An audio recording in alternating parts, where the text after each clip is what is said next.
السلام علیکم ورحمۃ اللہ وبرکاتہ۔ دوستو، آیات جہاد کی 11ویں قسط 11واں ایپیسوڈ لے کر حاضر ہوا ہوں۔ بیچ میں تھوڑا لمبا وقفہ ہو گیا، ایک لمبا ڈسٹینس۔ دراصل بیچ میں کچھ سوالات آتے رہتے ہیں تو پھر ان پر بھی ویڈیو بنا دیا کرتا ہوں، اسی لیے تھوڑی تاخیر ہو جاتی۔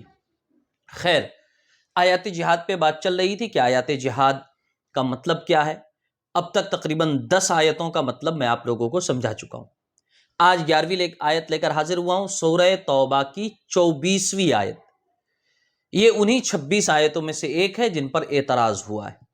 آیت اللہ تبارک و تعالیٰ فرماتا ہے، قُلْ إِن كَانَ آبَاؤُكُمْ وَأَبْنَاؤُكُمْ وَإِخْوَانُكُمْ وَأَزْوَاجُكُمْ وَعَشِيرَتُكُمْ وَأَمْوَالٌ اقْتَرَفْتُمُوهَا وَتِجَارَةٌ تَخْشَوْنَ كَسَادَهَا وَمَسَاكِنُ تَرْضَوْنَهَا أَحَبَّ إِلَيْكُم مِّنَ اللَّهِ وَرَسُولِهِ وَجِهَادٍ فِي سَبِيلِهِ فَتَرَبَّصُوا حَتَّىٰ يَأْتِيَ اللَّهُ بِأَمْرِهِ وَاللَّهُ لَا يَهْدِي الْقَوْمَ الْفَاسِقِينَ۔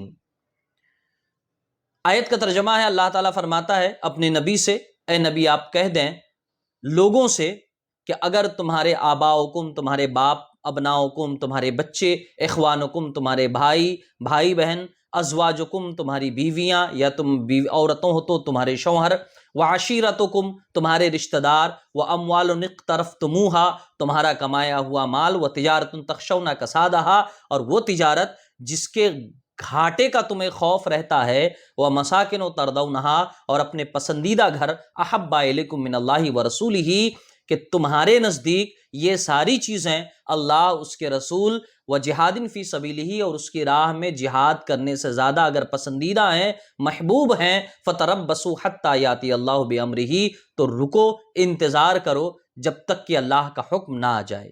واللہ لا یہدی القوم الفاسقین اور اللہ فاسقوں کو ہدایت نہیں دیتا۔ یہ ترجمہ ہے۔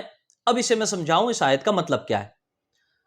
دراصل اللہ تبارک و تعالیٰ نے کچھ مسلمانوں سے فرمایا، کیونکہ بتایا جاتا ہے کہ کچھ خاص لوگوں سے خطاب ہے، اور یہ حکم ہے سارے مسلمانوں کے لیے۔ حکم یہ ہوا کہ دنیا کی ساری محبوب چیزیں، پسندیدہ چیزیں جو تمہیں پسند ہو، رشتہ دار، خاندان والے، یا دولت یا تجارت یا مال یا کچھ بھی، اگر یہ چیزیں تمہیں اللہ، اس کے رسول سے اور اللہ کی راہ میں جہاد کرنے سے زیادہ پسندیدہ ہیں تو تم اللہ کے عذاب کے مستحق ہو۔ آپ ایک بات جانتے ہوں گے، اسلام میں پہلی ترجیح دین کو ہے۔ ویسے اسلام میں نہیں ہے صرف، باقی مذہبوں میں بھی ہے۔ آپ دیکھ لیجئے، چاہے وہ عیسائیت ہو، یہودیت ہو، ہندو مت ہو، اگر ایسی بات نہ ہوتی تو لوگ دین کے نام پہ، دھرم کے نام پہ مرنے مارنے کی بات نہیں کرتے۔ کہنے کو لوگ کچھ بھی کہہ دیں، حقیقت یہ ہے کہ جتنے مذہب کے ماننے والے ہیں، دین دھرم کے ماننے والے ہیں، ان سب کے یہاں پہلی ترجیح، پہلی پسند ان کا دھرم ہوتا ہے۔ خیر، اور اسلام تو واقعی حق رکھتا ہے پہلا دھرم ہونے کا، کیونکہ اسلام کے بارے میں جن لوگوں نے پڑھا ہے انہیں پتا ہے کہ واقعی دنیا کا سب سے سچا مذہب ہے۔ تو اللہ فرماتا ہے کہ تمہیں اگر اسلام دھرم پورے کو اگر آپ پوری آیت کا حاصل لیں تو اسلام دھرم، بات یہ ہے اللہ فرماتا ہے کہ اگر تمہیں تمہارے دھرم سے زیادہ تمہاری دنیا پیاری ہے تو تم اللہ کے حکم ماننے والے تو نہیں ہو اور تم عذاب کے مستحق ہو۔ اس میں جہاد کا بھی لفظ آیا ہے۔ اللہ تعالیٰ نے فرمایا کہ اللہ، اس کے رسول اور اس کی راہ میں لڑنے، جہاد کرنے سے زیادہ اگر تمہیں پسندیدہ ہے تو۔ جہاد کا مفہوم میں کئی بار بتا چکا ہوں، اور یہ پوری آیت صرف اس لفظ جہاد کی وجہ سے ان 26 آیتوں کی لسٹ میں ہے۔ میں نے پہلے بتایا تھا کہ ان لوگوں نے گوگل سرچ کیا ہوگا لفظ جہاد، اور اس کے بعد جتنی آیتوں میں جہاد کا ورڈ آیا ہے انہوں نے اکٹھا کر دیا۔ اور جہاد کا مفہوم کیا ہے، اسلامی مطلب کیا ہے، وہ بھی میں آپ لوگوں کو بتا چکا ہوں۔ جہاد یعنی برائی کے خلاف لڑنا، ظلم کے خلاف لڑنا، چاہے وہ برائی ہمارے اندر ہو یا ہمارے سوسائٹی میں، ہمارے سماج میں، ہمارے معاشرے میں، اس کا نام جہاد۔ تو اس پوری آیت کا مطلب یہ ہے، اللہ تعالیٰ مسلمانوں سے فرماتا ہے کہ اے مسلمانوں، اگر تم یہ سوچتے ہو کہ اللہ، اس کے رسول صلی اللہ علیہ وسلم یا اللہ کا جو بھی حکم ہے اسلام میں، مجموعی طور پر پورا اسلام، اگر تم یہ سمجھتے ہو کہ تمہیں اسلام سے، اپنے دھرم سے زیادہ پیاری دنیا ہے، تو تم اللہ کے حکم کے مطابق نہیں چل رہے ہو۔ تم اللہ کے حکم کے خلاف چل رہے ہو، فاسق ہو، یہ قرآن فرماتا ہے، اور یہ خطاب مسلمانوں سے ہے۔ اس میں کہیں پہ بھی غیر مسلموں کا، یہودیوں کا، عیسائیوں کا، ہندوؤں کا یا کسی اور بھی دھرم کا دور دور تک ذکر تک نہیں ہے۔ لیکن اس کے بعد بھی اس آیت کو لا کر سیٹ کہاں کیا جا رہا ہے کہ یہ آیت دنگے والی ہے، مارنے کاٹنے کا حکم دینے والی ہے، فساد پھیلانے والی ہے۔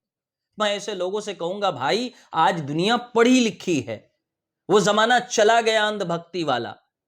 اب لوگ پڑھے لکھے ہیں، اور پڑھنے لکھنے کا نتیجہ بھی دیکھیں کہ لوگ دوسرے دھرم کو پڑھتے ہیں، اسلام کو پڑھتے ہیں اور اسلام میں آ جا رہے ہیں۔ آج پوری دنیا میں آپ سروے دیکھ لیں، سب سے زیادہ تیزی سے اسلام پھیل رہا۔ تو آج دنیا پڑھی لکھی ہے، اور ایسے موقع پر اگر لوگوں کے سامنے کوئی جھوٹی بات رکھیے گا تو اس بات کا جھوٹ زیادہ دن تک چھپا ہوا نہیں رہے گا، کوئی بھی کھڑا ہو کر اس کی حقیقت نکال سکتا ہے، اس کی سچائی تلاش کر سکتا ہے۔ تو اس آیت کو ذرا بتائیں کہ اس معاملے میں سیٹ کرنا کہ یہ آیت فساد پھیلانے والی ہے، سفید جھوٹ نہیں تو اور کیا ہے؟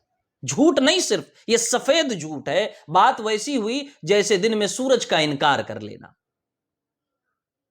اس آیت میں کہاں پہ ہے کہ لوگوں کو مارو، ان کو کاٹو، یا دنگے پھیلاؤ، فساد کرو، بم مارو، گولیاں چلاؤ؟ کہیں بھی نہیں ہے۔ لیکن کہتے ہیں نا کہ جب انسان دشمنی میں اندھا ہو جائے تو اسے کچھ نظر نہیں آتا۔ تو یہ وہ لوگ ہیں جو دشمنی میں اندھے ہو گئے ہیں، جنہیں اسلام سے حد درجہ نفرت ہے، اور نفرت کی وجہ بس یہی ہے کہ اسلام تیزی سے پھیل رہا ہے، ان کا دھرم پھیل نہیں رہا ہے۔ جو لوگ اعتراض کر رہے ہیں، آپ ان کے دھرم کے بارے میں اٹھائیے سروے کہ دنیا میں کتنے لوگ ان کا دھرم اختیار کر رہے ہیں، ان کا دھرم چن رہے ہیں۔ میں کسی کے دھرم کو کبھی ٹارگٹ نہیں کرتا، لیکن یہ لوگ جنہیں تکلیف ہے ان کے دھرم میں لوگ نہیں جاتے، ان کا دھرم چھوڑ کر مسلمان ہو رہے ہیں، عیسائی ہو رہے ہیں، اور بھی دوسرے دھرموں میں جا رہے ہیں۔ تو انہیں دراصل اس بات سے تکلیف ہے۔ لیکن ایک چیز ہمیشہ یاد رکھیے گا کہ جو چیز حق ہے نا، عربی میں کہتے ہیں الحق یعلو ولا یعلا، حق جو ہے نا یہ سر چڑھ کر بولتا ہے۔ حق کا نشہ جب لوگوں پر چھائے گا تو لوگ خود بخود حق قبول کریں گے۔ ابھی وہی دور چل رہا ہے، اور دنیا جتنی زیادہ پڑھی لکھی ہوتی جائے گی، ریسرچ کی طرف آگے بڑھے گی، اسلام کو اتنی زیادہ ترقی ملے گی، اسلام کو اتنا فروغ ملے گا، اور اسلام اتنا زیادہ پھیلے گا۔ تو یہ اسلام کی خوبی ہے۔ آپ اسلام کے خلاف اگر بول رہے ہیں تو اتنی بات تو ذہن میں ہونی چاہیے اس زمانے میں کہ ایسی بات بولیں جو عقل کے دائرے میں آتی ہو، ایسی بات بولیں جو پڑھا لکھا طبقہ مانتا ہو یا مان سکتا ہو، ورنہ بلا وجہ کے الزامات سے سوائے اس کے کہ آپ کی خود کی امیج خراب ہو اور کچھ حاصل نہیں ہونے والا۔ خیر، اس آیت کی وضاحت آپ نے سن لی۔ اس آیت کا حاصل بس اتنا ہے، اللہ تعالیٰ مسلمانوں سے فرماتا ہے کہ اے مسلمانوں، اگر تم یہ سمجھو اللہ، اس کے رسول اور دین میں جو بھی حکم ہے، ان تمام چیزوں سے زیادہ پیاری اگر تمہیں دنیا ہے، دنیا کی دولتیں ہیں یا دنیا کی رشتہ داریاں ہیں، تو تم اللہ کے بتائے ہوئے حکم پر نہیں ہو، اور جو اللہ کے بتائے ہوئے حکم پر نہیں ہوگا یقیناً وہ اللہ کے عذاب کا مستحق بھی ہو سکتا ہے۔ تو یہ خطاب اللہ نے مسلمانوں سے فرمایا۔ انشاءاللہ اب اگلی آیت لے کر اگلے ایپیسوڈ میں آؤں گا۔ السلام علیکم ورحمۃ اللہ۔